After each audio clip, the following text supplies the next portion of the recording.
Hello students, कैसे हैं आप लोग। मैं उम्मीद करता हूँ आप लोग बखैर होंगे और आपकी पढ़ाई कैसी चल रही है उसके लिए मैं हमेशा दुआ करता हूँ कि आपकी पढ़ाई बहुत अच्छी रहे।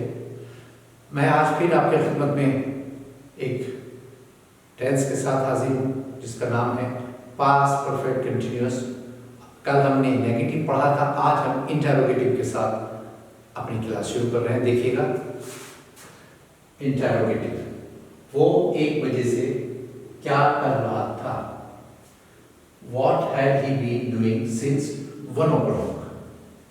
Next, क्या बच्चे 2 दिन से काम कर रहे थे। Had the children been doing the work for 2 days?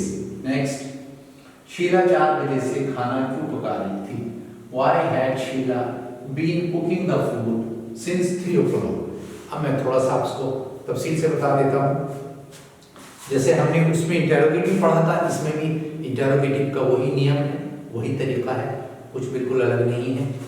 ये पहला सेंटेंस देख लीजिएगा, व्हाट। यहाँ पर सवाल पूछा गया, इसके बाद फॉरन हेल्पिंग वर्ब, उसके बीच में सब्जेक्ट, फिर भी हैड और बीन के दरमियान में सब्जेक्ट आएगा और उसके बाद वर्ब आएगा और वर्ब के अंदर आईएनजी आएगी। यही है। और अगर सवाल शुरू में है, जैसे नेक्स्ट था, ये सेकंड जो हमारा टेंस है वो ये है कि क्या बच्चे 2 दिन से काम कर रहे थे। क्या बच्चे 2 दिन से काम कर रहे थे, तो देखिएगा शुरू में हेड आ जाएगा। वहां पर भी प्रेजेंट परफेक्ट कंटिन्यूअस में भी इसी तरीके से मैंने बताया था। यहाँ शुरू में आ गया had the children been doing the work for 2 days। तो इसमें जो पहले आपने पढ़ा था प्रेजेंट में, इसमें भी वही तरीका अप्लाई होगा। इसके अलावा कोई तरीका नहीं हो सकता। अभी एक टेंस और बचा हुआ है, वो फ्यूचर है। फ्यूचर में भी इस तरीके का सिंस और फॉर का इस्तेमाल का एक पार्ट आएगा, वो भी इसी तरीके इसी तर्ज पे है, उसमें भी कोई चेंजिंग नहीं है। आपको ये बात जहन में रखनी है कि जब वक्त का जिक्र हो वहाँ सिंस और फॉर का इस्तेमाल डेफिनेटली होगा। अगर वक्त का जिक्र नहीं है, सिंपल सेंटेंस है कि मैं काम कर रहा था, तो इसका मतलब वो पास्ट टेंस का जिक्र है।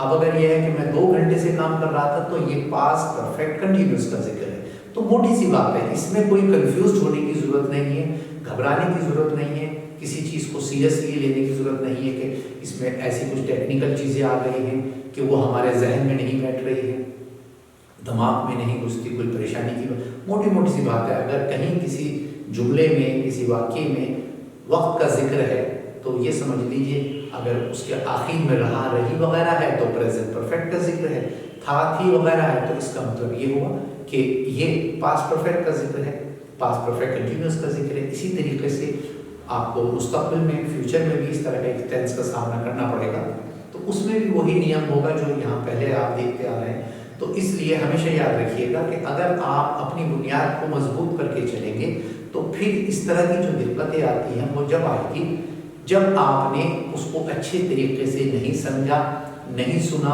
नहीं देखा। अगर आप जल्दी जल्दी आगे बढ़ते चले जाएंगे, यूँ तो बहुत सारी किताबें भरी पड़ी हैं, उसमें तमाम तरह सेंटेंसेस लिखे हैं, उसके नियम लिखे हैं, उसके तरीके लिखे हैं, लेकिन उसके बावजूद भी बच्चे इंग्लिश नहीं बोल पाते, समझ नहीं पाते, बना नहीं पाते। स्ट्रक्चर ऑफ सेंटेंसेस का जो कन्फ्यूजन है हमेशा रहता है। उसकी वजह जो मैं समझता हूँ, इस 25 साल में जो स्टूडेंट्स मेरे पास आए, उसकी सिर्फ और सिर्फ एक वजह है, और वो है जल्दी। जब वो बच्चे जल्दी करते हैं तो उसका नतीजा ये होता है कि उनका दिमाग में वो चीज़ बैठती नहीं और वो आगे बढ़ जाते हैं, सोचते आगे के चैप्टर पे आ जाए, किसी तरीके से हम जल्दी जल्दी अंग्रेजी बोलना सीख जाए। तो ऐसा नहीं होता। हर चीज़ का एक तरीका होता है, एक नियम होता है।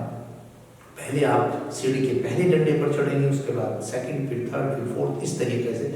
इंग्लिश का भी यही तरीका है, यही नियम है। हर चीज़ का, कोई भी लैंग्वेज आप ले लीजिए, चाहे हिंदी ले लीजिए, चाहे उर्दू ले लीजिए, या कि दीगर बहुत सारी लैंग्वेजेस हैं, स्पेनिश है, जर्मन है, फ्रेंच है, इटली, बहुत सारी ज़ुबानें हैं। तो उसका भी अगर आपको पढ़ना है तो उनको बुनियादी चीज़ों को समझना पड़ेगा, उसके बाद आप उस लैंग्वेज को बहुत अच्छे से समझेंगे। अदरवाइज आप में कहीं ना कहीं कोई दिक्कत रहेगी। तो चलिए बस आज इतना ही, कल फिर मैं आपकी खिदमत में हाजिर हूँगा। जब तक के लिए इजाज़त दीजिए, बहुत बहुत शुक्रिया, थैंक यू।